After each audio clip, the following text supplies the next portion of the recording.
Programme में एक बार फिर खुशामदीद। हुज़ैफा साहब, अब आपने जो जिस बात का जिक्र किया कि जो पार्लियामान में मौजूद भी नहीं है, आपके ऊपर पीटीआई एक तनकीद करती थी फॉर्म 47 की। अब अगर चंद बयानात जो मेरे सामने हैं उसमें गवर्नर पंजाब का भी बयान शामिल है। वो ये कहते हैं कि मरियम साहिबा भी अपनी निशिस्त जो है वो नहीं जीती, वो फॉर्म 47 के तहत है। गवर्नर पंजाब ने अता तारड़ साहब का नाम लेकर कहा है कि सारे जो हैं वो फॉर्म 47 के तहत जीते हैं, अता तारड़ साहब भी फॉर्म 47 के तहत जीते हैं। अब पहले तो पीटीआई थी, अब पीपल्स पार्टी भी कह रही है कि पंजाब के अंदर मरियम साहिबा का नाम लेकर वो कह रहे हैं कि वो भी इंतखाबात जीती नहीं है। देखिए, अर्ज ये है कि अताउल्लाह तारड़ का फॉर्म 43 या 47 का रिजल्ट है 90,000। अगर आपकी बात जी। को मैं ठीक मान लूं, बिलावल साहब का फॉर्म 45 का रिजल्ट क्या है? 15,000।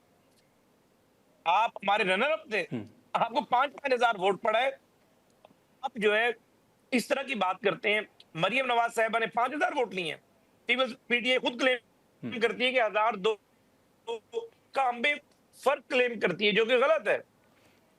मैं कराची की बात नहीं करना चाहता, कराची की सीटों की बात नहीं करना चाहता, क्योंकि वो कहते हैं कि चिराग सबके बुझेंगे, हवा किसी की नहीं।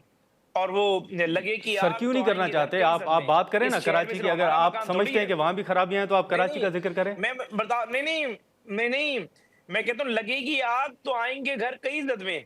इस शहर में सिर्फ हमारा मकान थोड़ी है। हाँ, मेरे लीडर की बेटी पे आप तनकीद कर रहे हैं और झूठी तनकीद कर रहे हैं।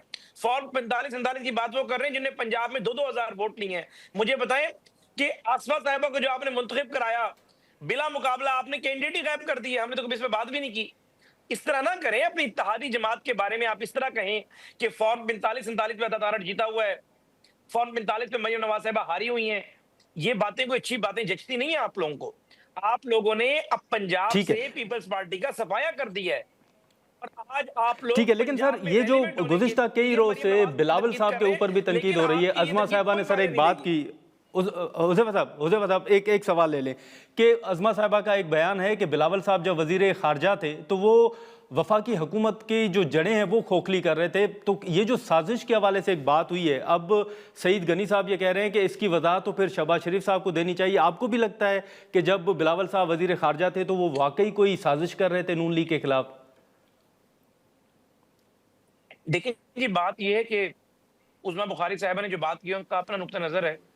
मैं इस पोजीशन में नहीं हूं कि उन्होंने ये बात किस कॉन्टेक्स्ट में की है, उसका मैं दिफा करूं, उसकी वजाहत करूं। ओके। लेकिन बात यह है कि मैंने हमेशा जब भी बात की है, कोशिश की है मुदल्लल बात करूं, ज़ुबानी बात कम करूं, जो मालूमात मेरे पास है सामने रखूं, ताकि व्यूअर को और आपको आसानी से कन्विंस कर सकूं। मुझे नहीं पता कि बिलावल साहब ने ऐसी जी। क्या कॉन्स्पिरेसी डेवलप की थी जिसकी मालूमात मेरी बहन उज़मा साहिबा के पास है।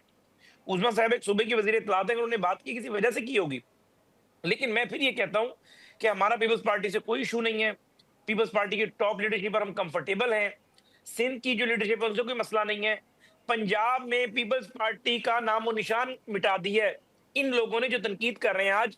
पीपल्स पार्टी जो 1 लाख वोट लेती थी, नून 1,30,000 वोट लेती थी। यानी 30,000 वोटों से पीपल्स पार्टी हारा करती थी, उस पीपल्स पार्टी को 5,000 पे ले आए हैं। यानी समीना खालिद गुर्की का हल्का 5,000 vote, for example 7,000 vote. Aitzaz से नहीं थी, लाहौर से जीता था पीपल्स पार्टी के टिकट पर। पीपल्स पार्टी का सफाया कर दिया इन लोगों ने। नदीम अफजल चंद वगैरह ने मंडी बाउद्दीन से सफाया कर दिया। जरदारी साहब ने अच्छी वजारत दी थी, बड़ी वजारत दी थी नजर गोंदल साहब को। अब अपनी सियासत जिंदा करने का वो समझते हैं कि पहले ये लोग पीटीआई में चले गए थे, इनमें से कुछ लोग, वहां भी इनकी सियासत जिंदा नहीं हुई। तो आज ये कहते हैं कि जो पॉपुलर लीडर है पंजाब की, उसके ऊपर हम तनकीद करेंगे तो शायद हम रेलिवेंट हो जाए। इससे कोई फर्क नहीं पड़ना पीएमएलएन को। आप लेकिन अपनी सर आज सियासत को तो मजीद जरदारी साहब नुकसान ने भी पहुंचा रहे नोटिस हैं। लिया है। हुज़ैफा साहब, आज तो जरदारी साहब ने भी नोटिस लिया है। आप कह रहे हैं टॉप लीडरशिप के साथ बड़े अच्छे ताल्लुकात हैं, लेकिन जरदारी साहब ने तो आज मोहसिन नहीं नकवी नहीं साहब को मैं कराची भी तलब किया है। नहीं नहीं नहीं जरदारी साहब ने नोटिस इसलिए लिया है, जरदारी साहब जरा जीरक सियासतदान है, समझदार आदमी है।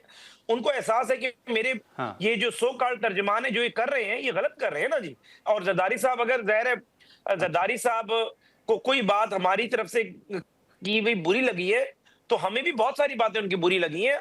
नवाज शरीफ की बेटी पे आप तनकीद करेंगे, हमारी टॉप लीडरशिप पे आप ये बात करेंगे, आप कहेंगे जी वजीर इत्तलात अता तारड़ जो है वो फॉर्म 45-47 पे उसने जीता हुआ है, उसने 5,000 वोट नहीं लिए या 10 नहीं लिए, या आप हमारी सीएम के बारे में ऐसी बात करेंगे, तो फिर जाहिर है हम उसका जवाब देने का हक महफूज रखते हैं। अगर हम जवाब नहीं देंगे तो आप यही कहेंगे जी आपकी खामोशी हाँ है। आप उनके बयान को एंडोर्स कर रहे हैं तो हमारी मजबूरी है, इस तरह की बात वहां से ना आए। मैं तो आपको पता है कि इंतहाई जो है तहम्मुल मिजाजी से इंतहाई ऐसी बात करने वाला शख्स हूं कि लड़ाई को कम करने वाला बंदा हूं, लेकिन अब आप सवाल ऐसा कर रहे हैं, हम पे इतना बड़ा इल्जाम वो लगा दें तो हम रिस्पॉन्ड कैसे ना करें। सही, चलें चलें, ठीक है। हुज़ैफ़ा रहमान साहब, बहुत शुक्रिया सर वक्त निकालने का। हुज़ैफ़ा रहमान साहब की गुफ्तगू आपने सुनी, जो पीपल्स पार्टी ने, जैसे हमने शुरू में भी जिक्र किया कि आज कौमी असम्बली और सेनेट से वॉकआउट भी किया। अब पीपल्स पार्टी का भी हम मौक़िफ़ जानने की कोशिश करेंगे। यहाँ पर एक मुख्तसर सा ब्रेक लेते हैं और ब्रेक के बाद निसार खोड़ो साहब हमें ज्वाइन करेंगे।